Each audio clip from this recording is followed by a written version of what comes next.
We have been going over some of the announcements as part of our budget. We'll do the full budget next week, and I think people will be really pleased with our fiscal outlook. But we were able to talk about some of the things we're doing, huge investments in education. We're doing a lot with environmental quality and water resources, and there'll be other segments that I think are very, very important. One of the things we're most proud of is in this budget that we'll be unveiling is what we're going to do to support the men and women of law enforcement.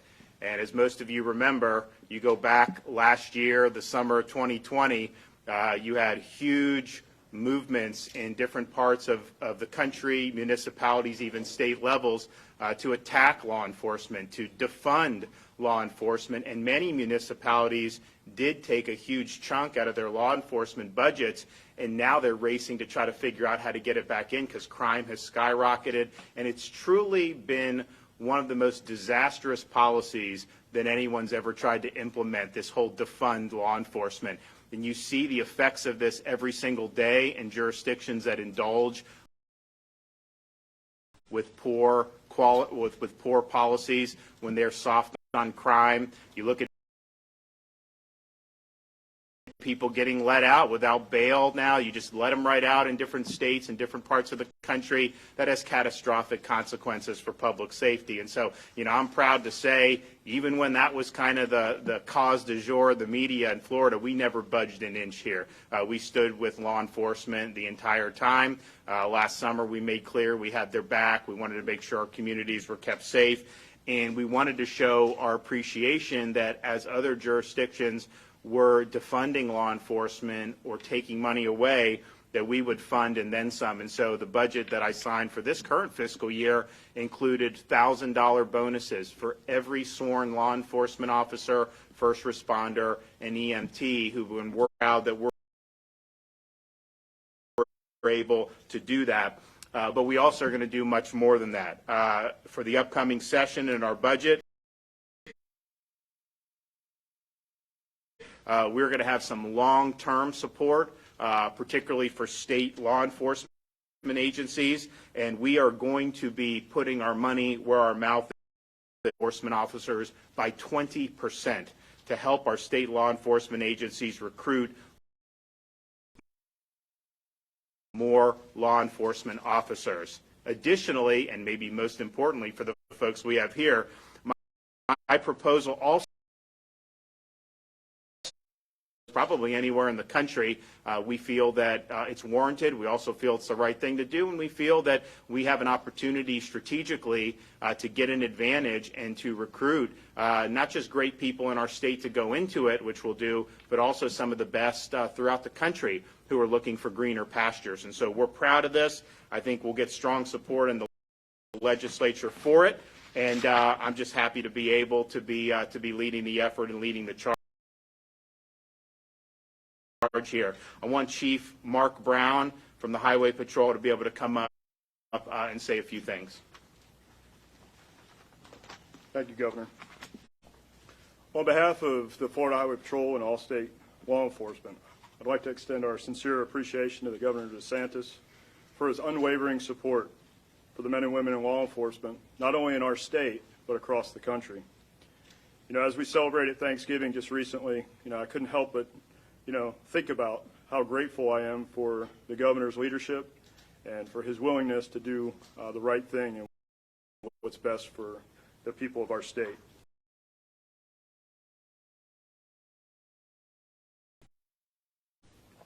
This pay proposal will go a long way to support our current members who do a great job day in and day out. Our state law enforcement officers provide One of the things I think that's been most frustrating to witness in terms of law enforcement is how anti-law enforcement narratives are consistently spun by these national corporate media outlets. They will swoop into a community, they will create a false narrative, and then they kind of just leave and they never correct the record when what they're saying is obviously false. And we're seeing that right now in real time with Waukesha, Wisconsin, in terms of what happened there. You will look at some of these corporate outlets and they will say that an SUV drove into a parade of Christmas folks. And you're thinking, like, really? Is that how it works? The SUVs, they just drive by themselves? This just kind of happened? And they say, oh, this was a big accident.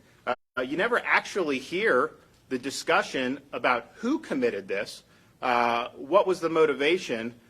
This guy was a career criminal, let out on, didn't really have any bail, basically, should not have even been on the street, had clear anti-white animus, and this was an intentional act. And it seems like, for corporate press, they're more apt to characterize a parent who goes to a school board meeting to protest bad policies as a domestic terrorist than somebody who intentionally rams an SUV into a crowd of innocent people. So you have at least 6 have died. You have many more that have been injured. I know many people are in the hospital. And so let's just be clear. This was not a car just driving in. This was an attack by a felon who did that, who should not have been on the street. And we'll see what the actual motivation was. It very well may have been in response to what happened with Kyle Rittenhouse. And you have to wonder if that's the case. Almost assuredly, this guy's view of Rittenhouse was colored by all these media lies. He brought a rifle across state lines. That's a lie. They said that the initial altercation with Jacob Blake, that Blake was unarmed. That's a lie. They covered up Blake's criminal history. And then they said that Rittenhouse shot. And first of all, when you're self-defense, it doesn't matter, kind of what race, but they would say that he shot. Most people didn't know that he shot 3 white people. People thought, so that's what the media has been doing, and they tend to point a target on law enforcement's back, but this is just wrong, and these lies have got to stop. And if it doesn't fit your narrative, sweeping the facts under the rug is not doing the service that people deserve. It is what we expect, unfortunately, from a lot of these places, but it's wrong. And I think the way they've treated law enforcement across the board over the last 2 years has been an absolute disgrace. So let's just be clear. They are not wanting to cover this Wisconsin thing for what it is. They are not wanting the facts to come out the way that they are because the facts do not support their narrative. And it's all about pursuing partisan narratives. And speaking of narratives, we are not in Florida going to allow any media-driven hysteria to do anything to infringe people's individual freedoms when it comes to any type of COVID variants. And when I saw Fauci on TV yesterday saying that he couldn't rule out lockdowns, and then even today President Biden didn't rule it out, I said, no, not now, for now. And let me just say, in Florida, we will not let them lock you down. We will not let them take your jobs. We will not let them harm your businesses. We will not let them close your schools. The definition of insanity is doing the same thing over and over again and expecting a different result. The lockdowns didn't stop COVID. Forced masking, they said last year, would end the pandemic if 80% wore masks. Many more than that were wearing masks, and it hasn't worked. They said you could get COVID off surfaces, which isn't true. They've not been honest about the origins of the virus, and they haven't been forthright about natural immunity. And with these travel restrictions, I was probably the first governor in January of 2020 to call for travel restrictions from China. I supported President Trump when he did that. But we have to take a step back and acknowledge that those travel restrictions just didn't work. The virus had already spread. And so whatever this variant is, the fact that you identify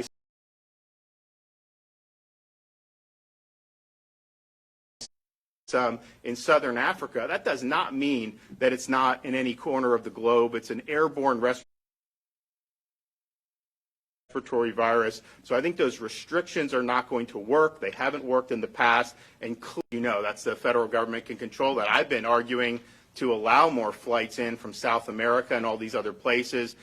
We had most of that shut off for a long, long time. I think it's ineffective. I don't think it works. You can't cripple your society for fear of a variant where we don't even have any really meaningful data on. The South African doctor that identified it, You know, she said this has been very mild. And so why would you be doing knee-jerk reactions? And I think we also just have to be honest, and I've been saying this for a long time, you know, and Fauci even admitted this. This is the first time I've ever heard him admit this. He admitted this yesterday, that COVID will not go away, that it will end up being an endemic respiratory virus. They had been committed to a, quote, zero COVID policy that thought you could eradicate it. It has animal reservoirs. You're not going to eradicate. It's going to end up being an endemic respiratory virus. So that's just the reality. And so it's already spread. It has a seasonal pattern. Remember when I said over the summer, we have seasonal waves in the South, a lot of the corporate press, oh my gosh, now that it's taking off in the North, they don't have governors that they want to blame for it, and so now they're saying it's seasonal. But that's obvious that that's the case. If you look, when states in the same region go up and down at the same time, that's obviously the pattern that's happening. So doing any type of lockdown or restrictions is absolutely not the right thing to do. And again, I supported the China thing in January. The approach we're going to continue on.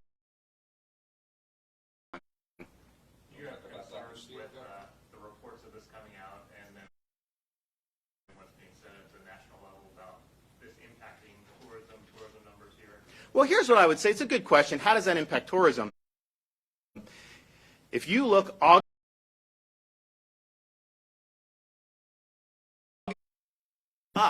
compared to pre-COVID August of 2019, hotel revenue up 12%, domestic flights up, and so I think what that shows is that Americans generally, particularly Floridians, but Americans, they want to be able to make decisions for themselves. You know, you had the, it was actually a great game, Ohio State, Michigan. Michigan is the epicenter of COVID.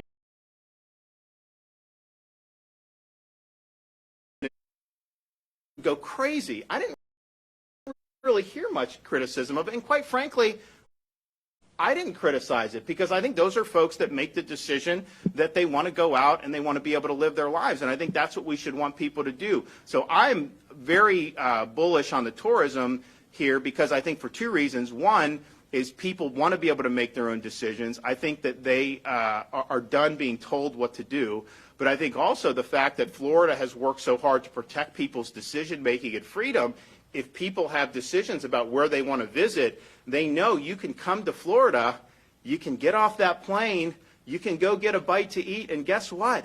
They ain't going to force you to cough up your medical papers. You can do anything, you can make the choices you want to make, and I think that's very appealing for people. And clearly, the places that have done vaccine passports, mandates, all this stuff, many of those places are having escalating COVID cases, and we've obviously been declining. I mean, our hospitalizations peaked the third week of August, and we're still going down on that. I thought it would have leveled out by now, and maybe it is leveling out now. I never thought we'd get, at a state of 22.5 million people, to get below 1,000 COVID-positive patients, and not all of them are even being treated for COVID. That's anyone that's COVID-positive going into hospitals. I didn't think we'd ever get below 1,000. We are. Maybe it'll keep going down. I hope so. But we assume that there'll be a bottom out, and then at winter you typically have more. I don't think it'll be summer level, but I think you'll see that. But people are going to be able to make their decisions, and that is what we've got to keep. And I just think that to even be entertaining some of these draconian things, we're not going to stand for it. But it's a huge, huge mistake to go down that road. I mean, you take away from the men and women who are here, because you guys all deserve the credit in this pay raise. But since you are here, sir, you want to talk about Dr. Steele and Sophia, the girl down. So here's the thing. It was wrong to force that mask on her. She's got Down syndrome. People are making a big deal, say the police didn't think they should bring criminal charges. I never said anything about criminal charges. She was not treated right. That school district was not following state policy. That's just a fact. And now we're happily in a better place where people's rights are respected, where parents' rights are being respected.